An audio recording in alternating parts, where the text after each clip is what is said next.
ఓం మహాగణాధిపతయే నమః. ఓం గురుభ్యో నమః. ఓం శ్రీమాత్రే నమః. పరమేశ్వర స్వరూపమైనటువంటి జ్యోతిష, వాస్తు మరియు ఇతర అనేకమైనటువంటి శాస్త్రములను మనకు అందించినటువంటి మహర్షులకి నమస్కారం.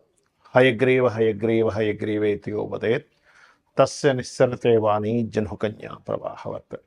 అరుణాం కరుణాతరంగితాక్షీం ధృతపాశాంకుశపుష్పబాణచాపాం అనిమాదిభిరావృతాం మయూకైః అహమిత్యేవ విభావయే భవానీ. శ్రీమాత్రే నమః. ప్రేక్షకులకి ఆ లలితాంబిక అమ్మవారి యొక్క అనుగ్రహం పరిపూర్ణంగా కలగాలని మనస్ఫూర్తిగా కోరుకుంటూ మనం ఈరోజు చెప్పుకోబోయేటువంటి టాపిక్ ఏమిటి? మనం ఎన్నో కష్టాలు పడుతూ ఉంటాం. అప్పులు, అదేవిధంగా ఆరోగ్య సమస్యలు, అనారోగ్యాలు పారవడం, మరియు ధనం రాకపోవడం, వివాహం అవ్వకపోవడం, సంతానం కలగకపోవడం, ఇలాంటి అనేకమైనటువంటి విషయాలు ఎందుకు ఇబ్బంది పడుతుంటాము. అదేవిధంగా మంచి కూడా ఉంటుంది. ఏమిటి? మంచి జాబ్ రావడం కావచ్చు, బాగా ధనం సంపాదించడం కావచ్చు, వ్యాపారంలో బాగా కలిసి రావడం కావచ్చు, మంచి సంతానం కావచ్చు, మంచి భార్య కావచ్చు. ఇవన్నీ అసలు ఎందుకు జరుగుతాయి? ఇబ్బంది ఎందుకు పడతాము? ఎందుకు వస్తాయి అంటే, మీకు పూర్వజన్మ కర్మ అనేటువంటిది ఒకటి ఉంటుంది. ప్రతి లగ్నం 12 రాసులు ఎలా ఉంటాయో 12 లగ్నాల్లో పుట్టిన వారికి, ఈ భూమి మీద పుట్టిన ప్రతి జీవి కూడా పూర్వజన్మ కర్మతోనే పుడతాడు. అది స్త్రీ కావచ్చు, పురుషుడు కావచ్చు, ఏదైనా ఒక జీవి కావచ్చు. ఆ పూర్వజన్మ కర్మ కంట్రోల్ చేయబడగలిగితే మీకు ఆటోమేటిక్గా ఇప్పుడు ఉన్నటువంటి సమస్యల నుంచి బయటపడగలుగుతారు.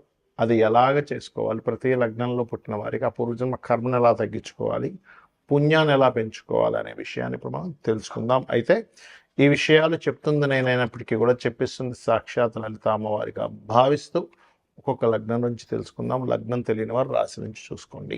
కన్యా లగ్నము, కన్యా రాశి. కన్య వారికి ఇక్కడ అన్ని లగ్నాలకు ఒక ఎత్తు అయితే కన్యా లగ్నానికి డిఫరెంట్గా ఉంటుంది. ఎలా అంటే, పూర్వజన్మ కర్మనిచ్చే గ్రహము అదే అవుతుంది, పూర్వజన్మ కర్మను తొలగించే గ్రహము శని అవుతాడు ఇక్కడ వెళ్ళి. ఎందుకంటే 5వ అధిపతి, 6వ అధిపతి, మంత్రకారకుడు, ఉపాసనాకారకుడు శని, కర్మకారకుడు కూడా శని. కాకపోతే ఈ కర్మకారకుడు శనితో పాటు చంద్రుడు కూడా ఇక్కడ ప్రభావం చూపిస్తూ ఉంటాడు, తన ప్రభావాన్ని. మీరు ముఖ్యంగా ఈ చంద్రగ్రహం స్పాయిల్ అయినందుకు అయితే ఇక్కడ ఒక లక్కీ ఏంటంటే, కన్యాలగ్నంలో జన్మించిన వారికి వీళ్ళకి మేనేజింగ్ స్కిల్స్ ఎక్కువగా ఉంటాయి. ఎటువంటి సిచ్యువేషన్స్నైనా మేనేజ్ చేయగలుగుతారు వీళ్ళు. ఇది ప్రధానమైనటువంటి టాలెంట్, ప్రధానమైనటువంటి బలం కన్యాలగ్నం వారికి. ఇంక ఎక్కడో బుధుడు పాడైతే మనం చెప్పలేం, 1000లో ఒకరు ఫెయిల్యూర్ కూడా అవుతారు. That is different case. కాకపోతే 99% ఆఫ్ కేసెస్లో మేనేజింగ్ స్కిల్స్ ఎక్కువగా ఉంటాయి మీకు. అయితే మీరు ఉపాసించవలసిన దేవత ఏమిటి, దానం ఇవ్వాల్సిన ఏమిటి అంటే, ప్రధానంగా మీరు బియ్యము దానంగా ఇస్తూ ఉండండి. హోటల్స్ అనో, టూరిజమ్స్ అనో, లేకపోతే ఏదైనా వ్యాపారంలో లాభం వస్తుందనో పెట్టి ఇబ్బంది పడతారు, చంద్రుడు కనుక పాడైతే మీకు. ముఖ్యంగా ఈ కన్యాలగ్నం వారికి చంద్రుడు పాడయ్యాడు అంటే మీరు పొరపాటున కూడా ఈ వీటిలోకి ఎంటర్ అవ్వకూడదు. గుర్తుపెట్టుకోండి, అస్సలు ఎంటర్ అవ్వకూడదు వీటిల్లోకి, పొరపాటును కూడా ఎంటర్ అవ్వకూడదు. గుర్తుపెట్టుకోండి. ఎందుకంటే మీరు ఎంటర్ అయ్యారు, చంద్రుడు పాడైంది, ఫుడ్ రిలేటెడ్ దాంట్లోకి ఎంటర్ అయ్యారు, లేకపోతే ఎనీథింగ్ ట్రాన్స్పోర్ట్ రిలేటెడ్ సంబంధించిన దాంట్లోకి ఎంటర్ అయ్యారు, అక్కడే మీకు పూర్వజన్మ కర్మ పట్టుకుంటుంది. ప్రతి లగ్నానికి ఒక గ్రహం దానికి సంబంధించినటువంటిది కర్మ ఎలా ఇవ్వాలనేది తెలుసుకుంటూ ఉంటుంది. ఎప్పుడు కూడా మనం ఏదైనా ఒక పని చేయడం ద్వారానే మంచి ఫలితాల, ఇబ్బందికరమైన ఫలితాల జరుగుతూ ఉంటాయి. ఏది చేయకపోతే ఏముండదు, అలానే ఏమీ చేయకుండా ఉండలేము మనం. బ్రతకాలి కాబట్టి ఏదో ఒకటి చేయాలి. ఇక్కడ ఏంటంటే ఏమి చేయాలనేది తెలుసుకోగలగాలి. అలాగే మీకు ఎక్కువగా కర్మ అనుభవిస్తున్నాము అన్నప్పుడు మీరు కుంభరాశిలో ఉండే గ్రహాలు, కర్కాటక రాశిలో ఉండే గ్రహాలకు సంబంధించిన దానాలు ఇవ్వండి. అదేవిధంగా శని, చంద్ర అంటే నువ్వులు, బియ్యము దానంగా ఇవ్వండి. ఏమంటే దానం తీసుకునేవారు లేరు అనుకున్నప్పుడు ఏ గ్రహాలకి అంటే ఏ పదార్థాలు గోవు తినిపించాలో వీడియో ఎండింగ్లో చెప్తాను. ఎండింగ్ వరకు వీడియో చూడండి. అలాగే మీరు ఎక్కువగా వెంకటేశ్వర స్వామి యొక్క ఆరాధన, అమ్మవారి యొక్క ఆరాధన చేయండి. అన్ని విధాలు బాగుంటుంది. ఉదాహరణకి మీకు ఏ దానాలు ఇవ్వాలో చెప్తానని చెప్పాను కాబట్టి, రవి కనుక ఉన్నాడు మీకు 6వ స్థానంలో, లేదు మీకు ఇప్పుడు దాకా చెప్పినటువంటి పూర్వజన్మ కర్మ ఏ రాసుల్లో ఉండే గ్రహాలని చెప్పాను కదా, ఆ రకంగా రవి కనుక ఉన్నట్లయితే గోధుమలు దానంగా ఇవ్వండి, సూర్య భగవానుడి దగ్గర దీపారాధన చేయండి, లేదా సూర్య భగవానుడికి అర్ఘ్యం వదలండి. చంద్రుడు ఉన్నాడు, బియ్యము దానం ఇవ్వడం ప్లస్ వైట్ కలర్ క్లాత్. కుజుడు కందులు ఎరుపు రంగు వస్త్రము, బుధుడు పెసలు గ్రీన్ కలర్ వస్త్రము, గురువు శనగలు ఎల్లో కలర్ వస్త్రము, శుక్రుడు బొబ్బర్లు తెలుపు రంగు వస్త్రము, శని భగవానుడు మనకి నీలం రంగు వస్త్రము, తెల్ల నువ్వులు ఇవ్వచ్చు, నల్ల నువ్వులే ఇవ్వాలని రూల్ ఏం లేదు, నువ్వులు ఇవ్వడం ప్రధానం ఇక్కడ. అదేవిధంగా రాహు అయితే మినుములు, కేతు అయితే ఉలవలు దానంగా ఇవ్వాలి.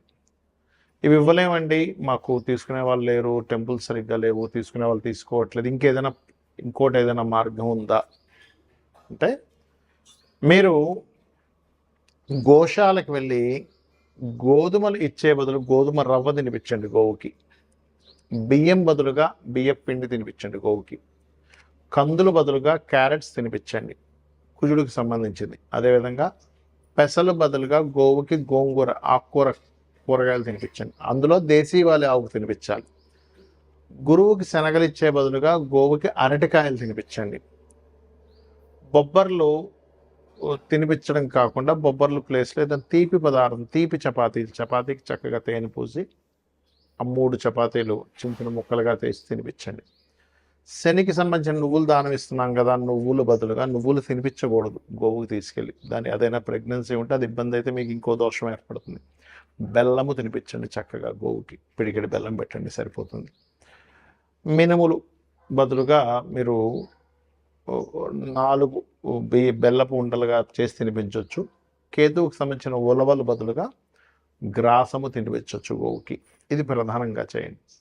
అలాగే మీకు పంచమంలో ఉండే గ్రహానికి సంబంధించిన ఉపాసన చేయాలని చెప్పారు. పంచమంలో ఉండే గ్రహం ఏమిటి చూసుకొని, పంచమాధిపతే ఉన్నాడు, వెళ్ళి ఇంకో గ్రహంతో కలిసాడు, లేదా పంచమంలో ఏదైనా గ్రహం ఉంది.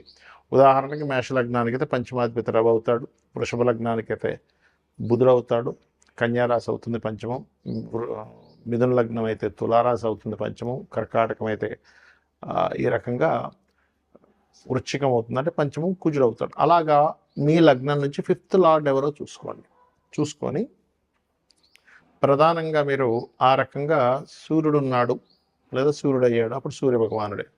చంద్రుడు ఉన్నాడు, ఎక్కువగా మీరు చేయవలసిన ఉపాసన దేవత రాజరాజేశ్వరి అమ్మవారు. కుజుడు స్కందుణ్ణి, బుధుడు విష్ణువుని, గురువు దక్షిణామూర్తిని లేదా దత్తాత్రేయుణ్ణి, శుక్రుడు అమ్మవారి యొక్క ఆరాధన, శని భగవానుడు ఈశ్వరారాధన లేదా కాలభైరవ ఆరాధన లేదా కాళీ ఆరాధన, రాహు మనకి మీరు చేసుకోవాల్సినటువంటి దుర్గా, కేతు, గణపతి ఆరాధన చేసుకోవాలి.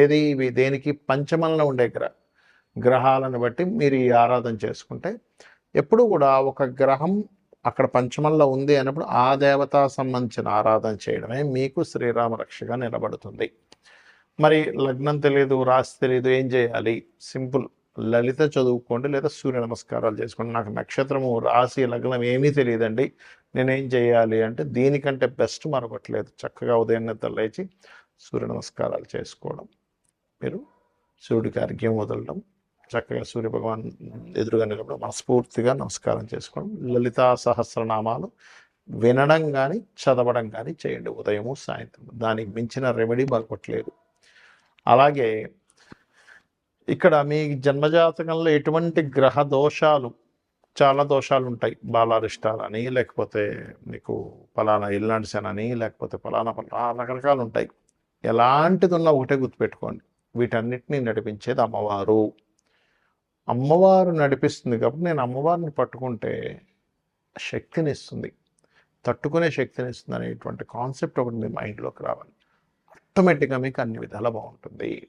శ్రీమాత్రే నమః.